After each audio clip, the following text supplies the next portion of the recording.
Дженифър и Джон никога не се бяха срещали на живо, но бяха разговаряли дълго чрез компютърната система и проявяваха интерес един към друг. Те решиха да се видят и да отидат на кино. Джон обмисли различни възможности за първата им среща, но накрая реши, че филмът е най-безопасният избор. Каквото и да се случеше след това, щеше да зависи от настроението им. Те закъсняха и пристигнаха, когато прожекцията вече беше започнала. Вместо да гледат филма, решиха да се върнат в кампуса и да се позабавляват с по-питие.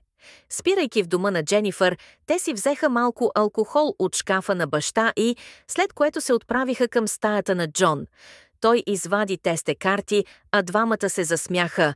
Игри с напитки! Не след дълго бяха вече доста опиянени. Дженифър стана, за да отиде до банята, но преди да се отдалечи, се спря и му подари дълга, дълбока целувка. Джон, чието мисли вече бяха замъглени от алкохола, усети как въображението му започва да рисува картини на тях двамата заедно. Въпреки всичко, дори в това състояние, той знаеше, че не бива да прибързва с очакванията си. Когато тя се върна, продължиха играта, като постепенно се смееха все повече и се отпускаха напълно.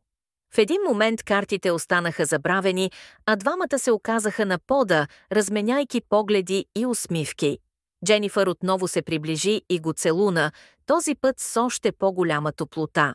С течение на вечерта, близостта им ставаше все по-осезаема. Те се преместиха на леглото, където Джон нежно прокара устни по шията тъй, а тя отвърна с леки докосвания по гърба му. Движенията им бяха плавни и изпълнени с усещане за взаимно привличане. Те се наслаждаваха на момента, докато времето сякаш спря. Изведнъж телефонът иззвъня, прекъсвайки уединението им. Джон вдигна слушалката и чу гласа на съквартиранта си Стан. «Обличайте се, идвам си след 10 минути!» Дженифър и Джон се засмяха, докато бързо се оправяха. Когато Стан се върна, двамата се престориха на напълно невинни. Стан подуши въздуха в стаята и повдигна вежди. «Опитвали сте се да готвите нещо?» попита той. Джон едва сдържа смеха си. «Да, но се получи зле». Стан кимна с разбиране. «Знаех си, пак ли пробва онази пуканка в малката микровълнова?» След като Стан отиде в банята, за да се приготви за лягане, Дженифър се приближи до Джон и прошепна. «Искаш ли да бъдем по-дръзки?» Джон я изгледа подозрително, но с интерес. Тя усмихнато се наведе към него и шепнешком предложи нещо още по-вълнуващо. Той се замисли за миг, после хвана ръката й и прошепна. «Добре, но имам по-добра идея». Двамата излязоха от стаята и тихо се отправиха надолу по стълбите, готови да продължат приключението си на по-необичайно място.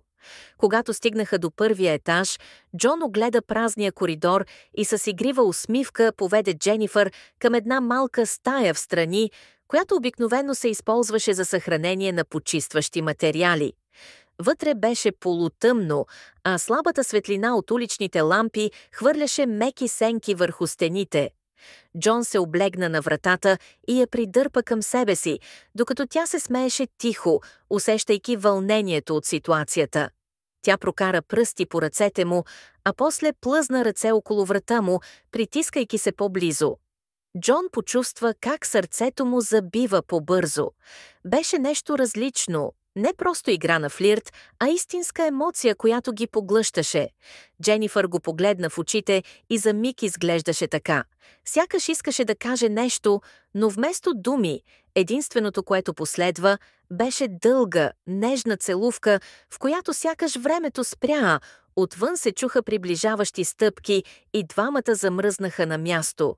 Джон задържа дъха си, докато Дженифър скри лицето си в рамото му, за да не се издаде със смях.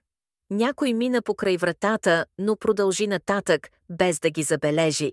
Те се спогледаха и избухнаха в беззвучен смях, а очите им блестяха от вълнение.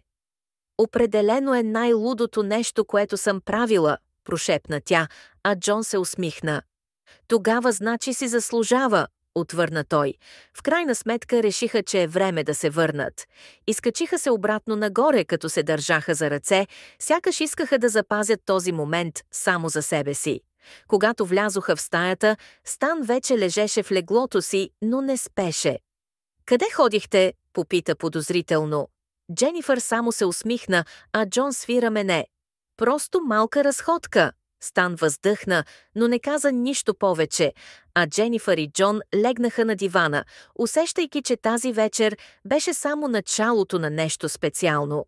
Преди да заспи, Джон се обърна към нея и прошепна: «Мислиш ли, че тази вечер беше една от онези, които ще помним дълго?» Тя се замисли за миг, след което тихо отговори: «Не просто ще я помним, ще искаме да я повторим».